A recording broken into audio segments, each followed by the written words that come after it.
Émancipation. Fanfiction Harry Potter. Par le studio Calu Records. Catégorie Boys Love. Couple phare Harry Potter et Severus Snape.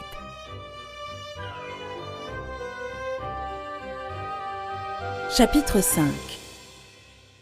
Tranquillement assis à la table des Gryffondor, Harry est occupé à mastiquer son toast, sans chercher à participer à la conversation animée entre Ron, Seamus et Dean à propos de l'article dans le journal d'hier.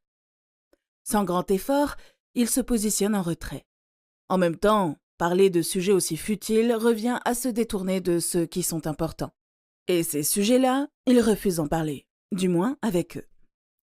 Hier, il a passé tout l'après-midi à faire des recherches sur les grandes familles, la sienne en particulier, mais n'a rien trouvé en dehors d'informations générales. Une petite enquête auprès de Neville lui a révélé que ce sont les grandes familles elles-mêmes qui documentent leur propre histoire et conservent les documents dans des bibliothèques privées, hors de portée du public. Cela signifie évidemment qu'il devra patienter une autre année avant d'y jeter un coup d'œil, notamment au grimoire de la famille. Le côté positif, c'est qu'il peut réclamer l'arbre généalogique puisque les enregistrements des héritiers et les lignées sont gérés par les gobelins. Ce qu'il n'a pas manqué de faire en même temps qu'une revue de ses biens. Malgré ce désagrément, il trouve qu'il a fait quelques progrès. Avec l'aide de Neville, il a compilé une liste détaillée des choses qu'une personne dans sa position doit être apte à faire.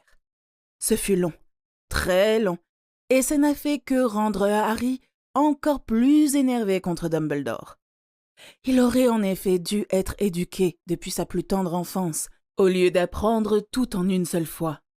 Le fait d'y penser ne fait que souligner à quel point il aurait été dépendant après sa majorité. Très probablement une marionnette dont les fils seraient tenus par Dumbledore, et heureux de cet état de fait. Neville se penche vers lui. « Ma grand-mère vient à 10h pour m'emmener au chemin de traverse et m'acheter enfin une nouvelle baguette. Je viens juste de me rendre compte que je ne te l'ai jamais présentée, comme il se doit. Tu pourrais lui faire directement ta demande. » « Merci, Neville. Ça me plairait beaucoup. » Fait-il alors qu'il lui vient une idée brillante. « Et il y a autre chose, si tu y vas.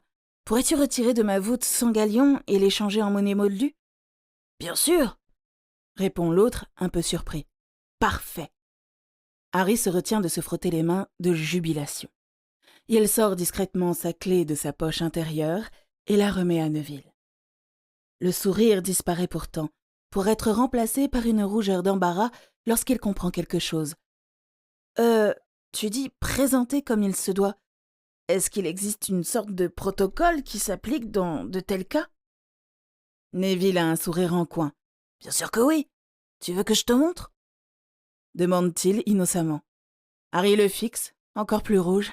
« D'accord, » se radoucit Neville, amusé. « Allons-y, on a plein de temps devant nous. » Ils se lèvent et sortent de la grande salle. Ils n'ont pas remarqué le regard curieux de Ginny sur eux, ni d'ailleurs le groupe de Serpentards qui les suit. Mais à Severus, cela n'a pas échappé.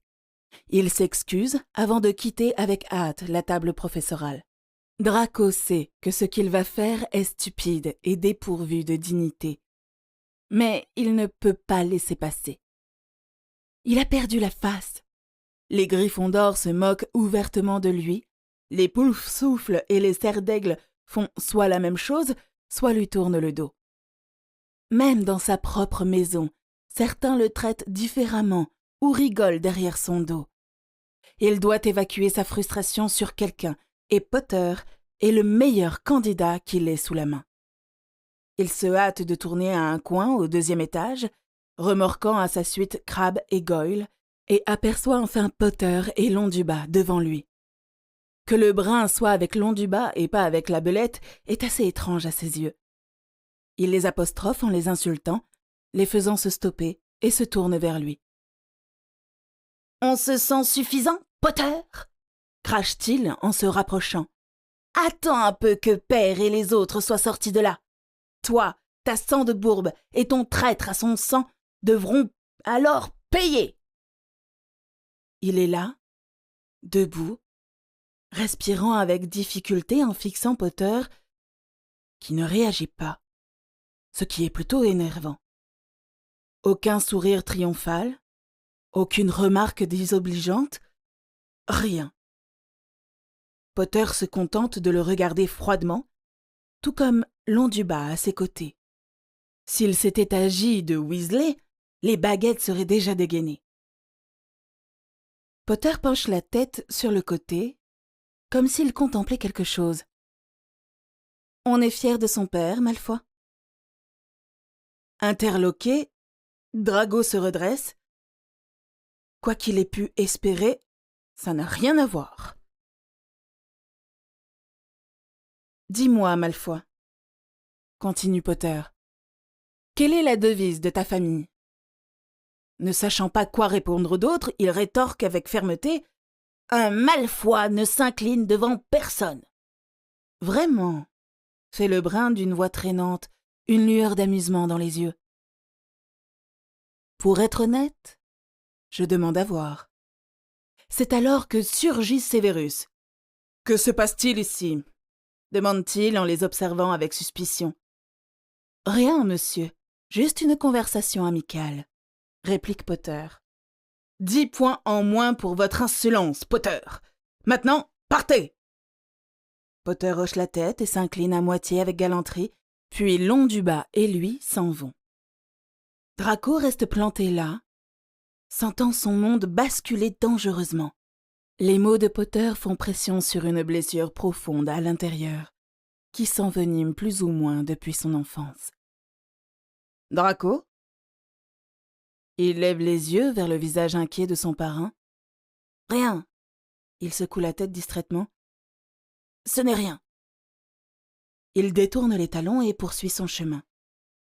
Crabbe et Goyle, toujours à sa suite. Il sent dans son dos le regard préoccupé de Severus, mais n'a ni la force, ni assez de conviction pour le rassurer.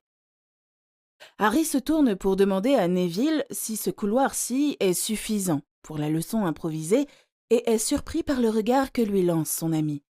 Du respect et de la fierté brillent dans ses yeux, l'assurant à bien des niveaux que, si un de ces jours Ron décidait de couper les ponts avec lui, il ne resterait pas complètement sans amis. Mieux encore, il s'agit de quelqu'un qu'il peut considérer comme un égal. Ils ont tellement en commun.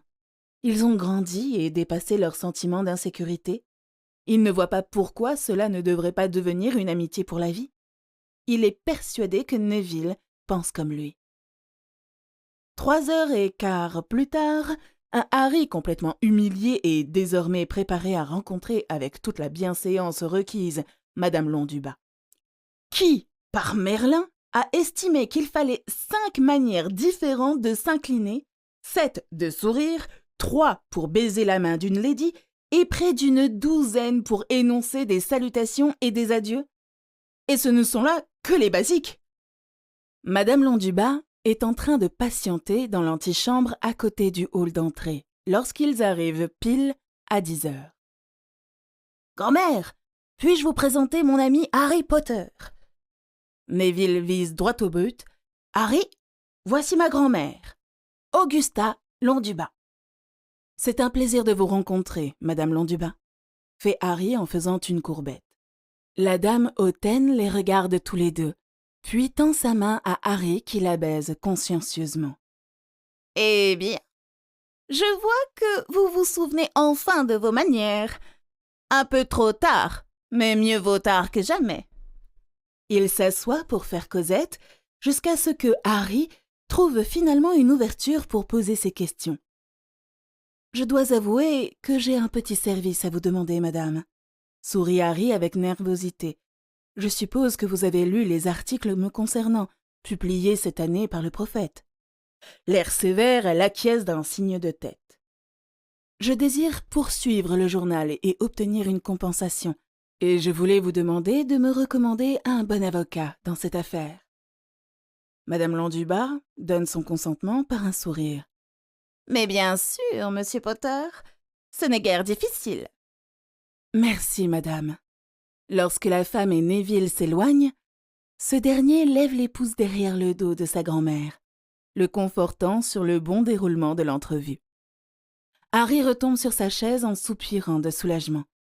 S'il s'agit là de ce qu'on appelle la politique, il peut d'ores et déjà affirmer qu'il n'aime pas ça. Cela dit, c'est bien de savoir qu'à l'occasion il est capable de s'en sortir. Maintenant, ce dont il a besoin, c'est une tasse de thé, à défaut de quelque chose de plus fort. Il se lève et se dirige vers les cuisines. Harry se sent très nerveux à l'approche des portes blanches immaculées de l'infirmerie.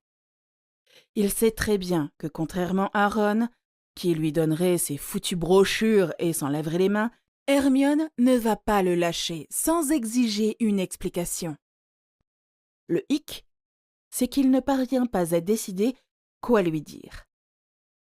Il aimerait bien lui dire la vérité, car après tout, elle est sa meilleure amie.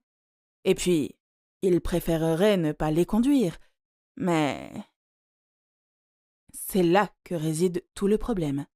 Elle a toujours eu cette confiance inébranlable dans les figures d'autorité, Dumbledore en particulier. Il suffit qu'elle décide qu'il a simplement perdu l'esprit à cause du stress qu'il a subi ces derniers jours et qu'il a besoin d'être pris en main jusqu'à ce qu'il redevienne raisonnable, et alors tout serait perdu. Il devrait soit quitter le pays ou... il ne sait pas. Il prend une profonde inspiration et vide son esprit, se calmant immédiatement. Hermione a toujours été raisonnable. Un être pensant avec logique. Tout ce qu'il faut, c'est lui présenter des faits irréfutables et elle en tirera elle-même les bonnes conclusions. Il a besoin d'elle, se rappelle-t-il à lui-même. À bien des égards, elle est comme une sœur pour lui, et il ne peut pas continuer la route qu'il a décidé de prendre sans ses conseils. Ron est un bec bien, mais on ne peut plus nier que leurs chemins ont commencé à diverger. Il en appelle au légendaire courage des Gryffondors et franchit le seuil. Hermione lève les yeux du livre qu'elle lisait, tandis qu'il rassure Madame Pomme-Fraîche que non, il ne souffre de rien et qu'il est juste venu rendre visite. Réussissant à lui échapper, il s'approche d'elle avec précaution. « Tu fais une tête d'enterrement !» lance-t-elle pour le taquiner, alors qu'il s'assoit sur le bord de son lit. « Ça pourrait le devenir, qui sait ?» Il soupire en détournant la tête. « Ok !» Elle pose son livre de côté. « Je connais ce visage, alors crache le morceau !» Il sort sa baguette et la place dans un endroit privé à proximité d'eux. Elle lève un sourcil en le regardant. « Je suppose qu'il ne s'agit pas de Sirius. » « Non. Je pense que j'ai plus ou moins accepté. » Il joue nerveusement avec sa baguette. « Je ne sais pas par où commencer, Il la regarde droit dans les yeux. « Est-ce que tu savais que j'allais devenir le chef de la famille Potter ?» Elle hoche la tête. « Moi, je ne le savais pas.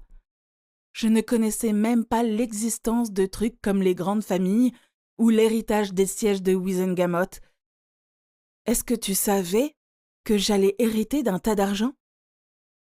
Elle acquiesce, réalisant lentement où il veut en venir. Je n'étais pas non plus au courant. Bon sang, je ne savais même pas de quoi vivaient mes parents. Hermione sourit avec compréhension. Dumbledore vient de te le dire, et c'est pour ça que tu es furieux contre lui ? Harry est abasourdi. Cela ne mène pas là où il voulait. Mais ça va changer. Il va lui faire comprendre. Il se penche en avant. Dumbledore ne m'a rien dit ! Il lui hurle presque au visage. Il se recule et la voit le fixer, choqué. C'est Neville qui me l'a dit, continue-t-il calmement. Et seulement après que je lui ai spécifiquement demandé.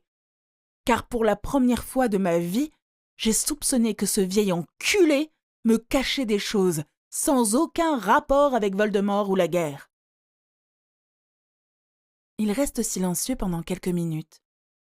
L'esprit d'Hermione tente vaillamment de trouver une explication qui ne place pas le directeur dans une position embarrassante. Elle échoue. Alors elle s'allonge contre son oreiller et accepte en soupirant. « Je ne sais pas quoi te dire », affirme-t-elle en le regardant un peu perdu. « Que c'est un salaud égoïste qui mérite de s'étrangler avec sa propre barbe ?» propose Harry sur un ton innocent. « Oh, Harry !» Elle se retient de lui cogner dessus, mais tout juste.